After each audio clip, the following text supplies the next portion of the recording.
can love ever cause violence? No, not love in itself. And in this regard, we have to look at whose definition of love. But love in itself, and here I'm talking about God's definition of love, can never actually cause violence, ever. And in fact, the problem that we have on the planet is that we do not accept God's definition of love, but rather we have a tendency to accept our own definitions of what we believe love to be. And if we believe love to be things that God knows it is not, then of course the things that we believe can certainly cause violence. But once we bring our love into complete harmony with the way God loves, there would never be any violence actually on the planet. But to do that, we need to make some pretty severe changes. And the changes have to occur inside of the hearts of people rather than just as a collective group. Now, of course, from a realist perspective, one would say that you can never have 100% of the population with one perspective. So if you do have one kind of outlier who does do a violent act, how should the ones with both individual and God's love, how should they react? Well, we were just discussing this actually before you came. How should we react to people's free will is a question that needs to be asked. Well, firstly, if you look at what is happening on the planet at the moment, collectively we have a certain definition about love, what we believe love to be. For example, collectively there is a definition, particularly in the Western world, that it is loving to go to war under certain circumstances. Well, I would argue that it's never loving to go to war. But while the collective group of individuals believe that it is loving to go to war, then of course they're going to elect a person that is willing to go to war, and then of course both the people and the elected representative will go to war under certain circumstances. If it was not loving to ever go to war, and the elected representatives, the people in the electorate believed that it was not loving to go to war, then they would never elect a representative that would cause them to go to war.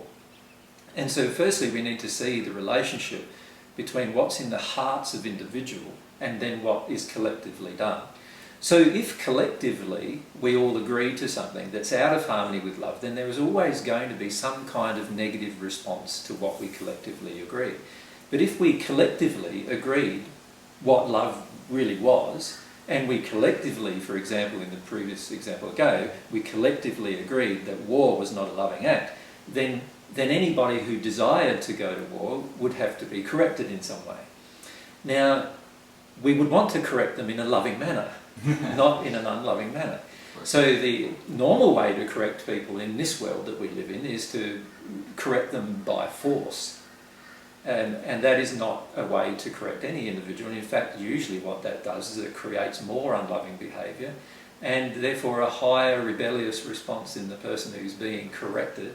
And then in the end we get this snowball effect of a person who believes themselves to be loving attacking a person who they believe isn't loving, and then the person feeling resentment about being attacked, and then their resentment builds into anger and rage and eventually into violence, and then they attack the person who believes themselves to be loving even more, and then there's this cycle of violence that continues.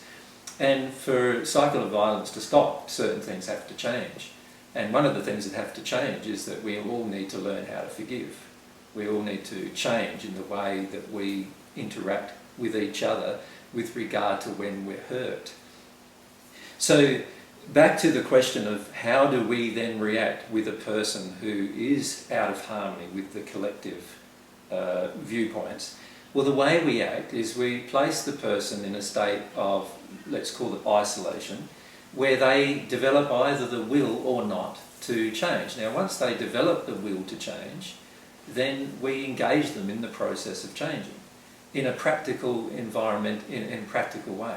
We don't force the change upon them, and we don't punish them for thinking the way they think, but we also, if they are damaging to the rest of the environment, so this is where we would only restrict them if they have been damaging to the rest of the environment, if they have been damaging to other people, if they have been violent towards other people. That is the only reason why we would ever restrict them.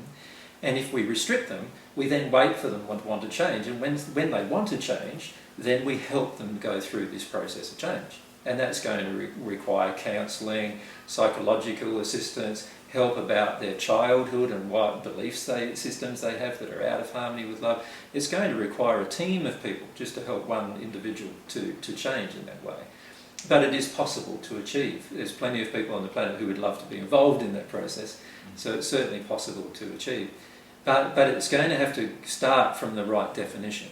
And so the right definition is, if I am doing something to you that I personally would not like you to do to me, and in particular if I am being violent towards yourself, and thereby restricting your will, then it would make sense from a society collective perspective that my will is restricted. Then, through the restriction of my will, we create a loving environment for the person to go through a process of change and recovery from that unloving perspective that they're holding. We look at the reasons why they have this unloving perspective that they feel that it can be violent towards another or harm another in any way.